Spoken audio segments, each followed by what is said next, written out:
Jaime Ardila, President of Mercosur Operations, President of GM do Brasil and Mercosur. We're talking about back in 1997, you guys had a great year, but 2007 beat that. Tell me what happened in 1997 and then what happened in 2007 that made that year even better. Yeah, most of the Latin American economies and emerging markets were growing strongly in the mid-90s until about 1997. We had an industry in Brazil at that time of 1.9 million vehicles, which was the highest to date. And what happened then, around mid-1998, is there was an international financial crisis. Russia defaulted on its foreign debt. Most of the Asian currencies, including the Thai baht, that was very famous, and some of the other Asian currencies collapsed. And that impacted all financial markets. And what happened then in Brazil is a lot of the short-term capital that had gone into the country left the country overnight.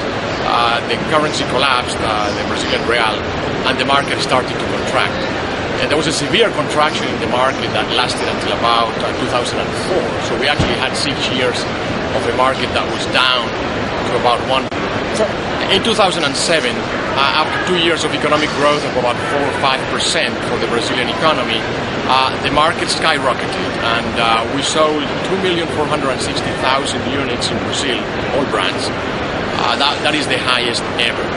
And what that means is the Brazilian industry is now one of the biggest in the world, and for General Motors in particular, Brazil is now the third largest market in the world after the US and China. And for the Chevrolet brand, in fact, it's the second largest market in the world after the US.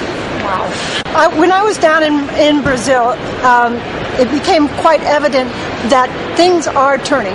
Don't get me wrong, you still have a lot of poverty, but you actually can you can finance a car now in Brazil. Before, the interest rates fluctuated daily, sometimes like 30%. How has financing helped the Brazilian market? I think you make a great point. I think the single most important reason why the industry has grown so fast in the last couple of years is the availability of credit. We now have loan terms of up to 5 years or longer, over 60 months in some cases, at much lower interest rates. Why did this happen? Well, after Brazil got their macroeconomic fundamentals right, the central bank was able to start reducing interest rates, and they cut interest rates from a high of over 20% 2 years ago to about 11.5% last year. That was a significant reduction in the cost of funding to the consumer. And in addition to that, banks, which had rebuilt their balance sheets substantially, started to offer loans to customers. That made a much bigger difference than any of the sort of income distribution programs that they had in the past. And people that had never had access to a car are now able to buy their first car. So that's why you see that most of the growth is actually at the entry-level cars, what we call economy and sub-economy. There's a group called Mercosur down in South America. Tell me who the players are and tell me why it makes a difference. Main players are really Brazil and Argentina, but the trade agreement includes also Uruguay, Paraguay, and it includes Chile as what is called an associate member, meaning that Chile has some of the trade agreements with Mercosur, but doesn't honor all of the agreement. So Brazil and Argentina are really the main players there.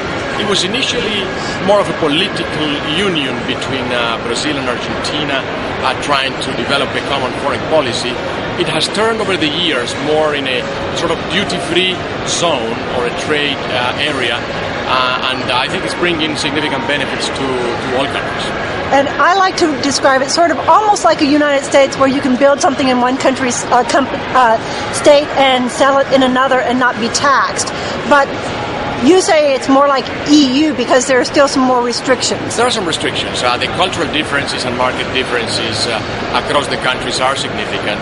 And in some cases, like in our industry, the restrictions come from local content requirements. So, for instance, a car that is if you want to be able to import and export duty-free between Brazil and Argentina, you have to have a minimum Argentinian content. I understand now that's happening is that Argentina is having some problems, some difficulties with natural gas because Morales has decided not to be so friendly with his Bolivian gas.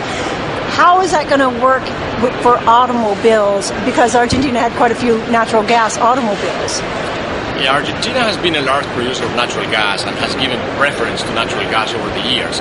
But because the Argentinian economy has grown so fast in the last 5 years, levels of 8-9% per year, they became importers of natural gas from Bolivia.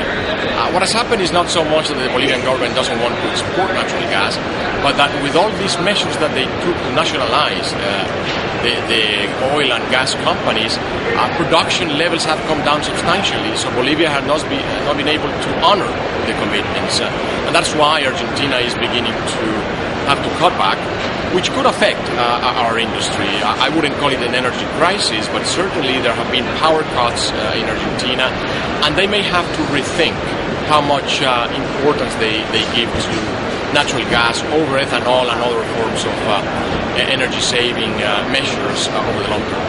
Argentina doesn't have ethanol. Will Brazil be able to help them create ethanol or even ship it to them?